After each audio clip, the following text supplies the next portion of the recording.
I thought I knew fear. Truly I did. After 17 cycles serving in the Galactic Coalition's Fifth Fleet, I believed I had seen everything. Pirate raids? Boring. Territorial disputes? Yawn-inducing bureaucracy with the occasional plasma fire. The Krell insurgency on datum. 9? Please. Those tentacled idiots could not organize a proper ambush, even if their lives depended on it. But then I met the humans. My name is Vorath, and I am a Keltharian warrior, second class. We are tall. We are strong. Our exoskeletons can withstand temperatures that would liquefy most species. Across 73 star systems, we are known as the muscle of the coalition, the enforcers, the ones you call when things get messy. So when Command assigned me to join Operation Rainfall, partnered with a human military unit, I was not impressed. Humans. Those little pink creatures from that backwater planet, Earth. They had joined the coalition only 6 months ago. 6 months. I had armor plating older than their membership status. You will work with Captain Marcus Webb and his team, my commanding officer, Shrikes, told me. His third eye twitched, an unmistakable sign that he was either lying or finding something hilarious. They have requested Keltharian support for a retrieval mission on Havos Prime. Havos Prime. I nearly dropped my plasma rifle. Sir, that world is dead. The Shrikes claimed it 4 years ago. Correct. The Shrikes who eat their victims alive. I asked. Those Shrikes. The very same. I stare at Threx. He stared back with all 3 eyes. And the humans want to go there because Threx said, his mandibles clicking in what I would later recognize as suppressed laughter. They left someone behind. Idiots. Complete and utter idiots. 3 days later, I stood in the cargo bay of the human vessel Defiant, observing the strangest collection of soldiers I had ever seen. They were small, laughably small. The tallest among them, Captain Webb, barely reached my chest plate. Their armor looked as though it had been assembled from spare parts and duct tape. Their weapons fired kinetic projectiles. Kinetic projectiles. Like something out of a museum. You must be Vorath. Captain Webb approached me, grinning. Humans bare their teeth when pleased, predator behavior. Great to have you aboard, big guy. Big guy. I was a decorated warrior of the Keltharian Empire, and this creature called me big guy. Captain, I said evenly, I have reviewed the mission parameters. This operation is suicide. Probably. He laughed, actually laughed. But Henderson is down there, and we do not leave our people behind. Ever. Henderson has been missing for 6 weeks, I replied. The Shrikes have likely consumed him. Then we will make them regret it. I looked at the other humans. A woman named Riley checked her rifle while humming some tune. Another, Jackson, ate something called a sandwich, completely unbothered. A third, Kumar, was asleep, leaning against a weapons crate. These are your elite soldiers? I asked. Elite? No, Webb said. These are my idiots. But they're my idiots, and they will walk through hellfire if I ask them to. We dropped on a Havos Prime 6 hours later. The planet was exactly as terrible as the briefings had promised.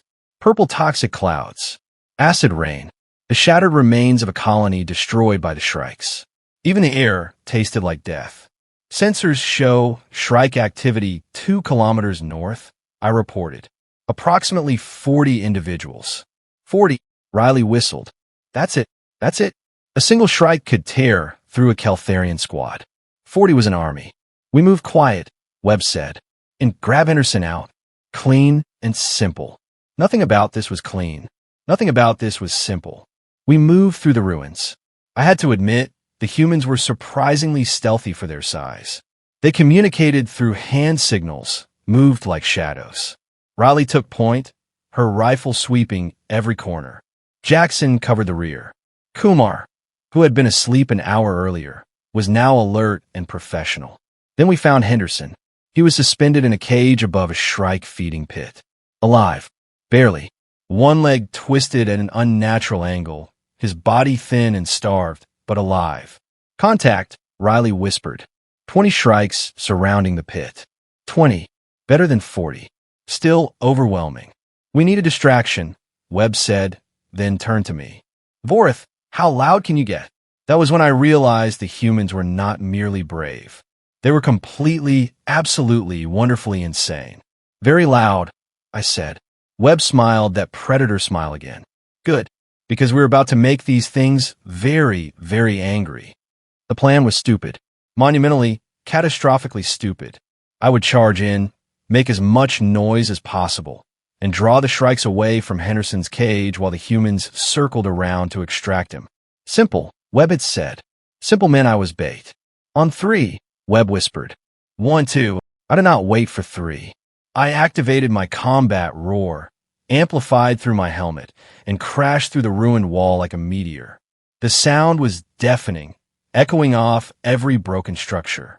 20 pairs of Shrike eyes locked onto me instantly. For those who have never seen a Shrike, congratulations. You are blessed.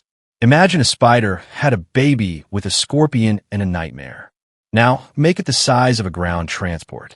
Now, give it acid spit and a taste for living flesh. That is a Shrike.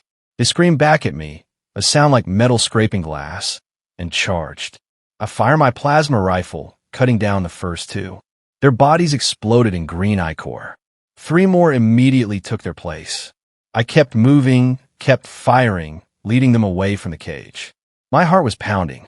This was actual fear, not the nervous tension of a standard operation. Real, genuine terror. Because I was alone. Except I was not. Vorath, duck! I dropped without thinking. A human explosive sailed over my head and detonated in the middle of the Shrike pack. Bodies flew everywhere. I looked back. Riley was on a rooftop, reloading some kind of tube launcher, grinning like a maniac. You didn't think we'd let you have all the fun, did you? She shouted. Jackson appeared from another angle, his kinetic rifle barking. Those primitive bullets punched through Shrike armor like it was paper. Kumar was somehow on top of a collapsed tower, picking off targets with a long rifle, each shot perfectly placed. And Webb was already at the cage, cutting through the locks with a plasma torch, talking to Henderson. Talking. In the middle of a battle. Hang on, buddy. We've got you. Stay with me. Think about that beer I owe you. A Shrike leaped at me from the left. I barely got my arm up in time. Its mandibles clamped onto my armor, acid dripping and burning through the outer layer. Pain shot through my arm. I roared, grabbed the creature with my other hand, and hurled it into 2 more of its kind. Vorath, behind you. I spun. 5 Shrikes, coordinating their attack. This was it. This was how I died. On a toxic planet, surrounded by spiders from hell, fighting alongside humans who were too stupid to know when to retreat. Then the humans started singing. Singing. We are not going to take it. No, we are not going to take it. Riley sang while firing. Jackson joined in between shots. Even Kumar, the quiet one, was humming along. They were singing some ancient Earth battle song while fighting for their lives, and it was the most ridiculous, most beautiful thing I had ever witnessed. The Shrikes hesitated. Just for a second. They did not understand. Neither did I, but that second was enough. Webb had Henderson free. Rally point alpha. Move, move, move. I grabbed the nearest Shrike, used it as a shield against the acid spit from its friends, and ran. The humans were already moving, carrying Henderson between them, still firing, still singing. We sprinted through the ruins, Shrikes pursuing, acid rain pouring down, explosions ripping through the air as Riley dropped her remaining charges. We reached the extraction point with 47 seconds to spare. The shuttle dropped in hot, doors open, and we piled inside. I collapsed against the wall, my armor smoking, my arm burned, my lungs on fire from the toxic air. Henderson was already being treated by their medic. He would live. Webb sat down beside me, breathing hard, and offered me something from a metal container. What is this? I asked. Beer. You earned it. I took it. It tasted terrible. I drank it anyway. You are all insane, I said. Probably, Webb agreed. But we got our guy back. I looked at them. These small, fragile, absolutely insane humans who ran into hell itself because they refused to leave someone behind. Who sang while fighting monsters. Who treated a suicide mission like it was just another day at work. And I understood something the rest of the galaxy had not realized yet. Humans were not strong because of their technology, not because of their size or their armor. They were strong because when they said they would not leave someone behind, they meant it. Every single word. They bonded with each other in ways we Keltharians never had. They turned fear into fuel, terror into determination. I thought I knew fear before meeting them. I was wrong. I felt true terror for the first time fighting alongside humanity. Not because they were dangerous to me, but because I finally understood what it meant to fight for something bigger than orders or honor. To fight for family. And the most terrifying part was realizing I would do it again. I would walk back into that hell with them without hesitation. Because somehow in one mission, these idiots had made me one of them. Same time next week? Riley asked, grinning.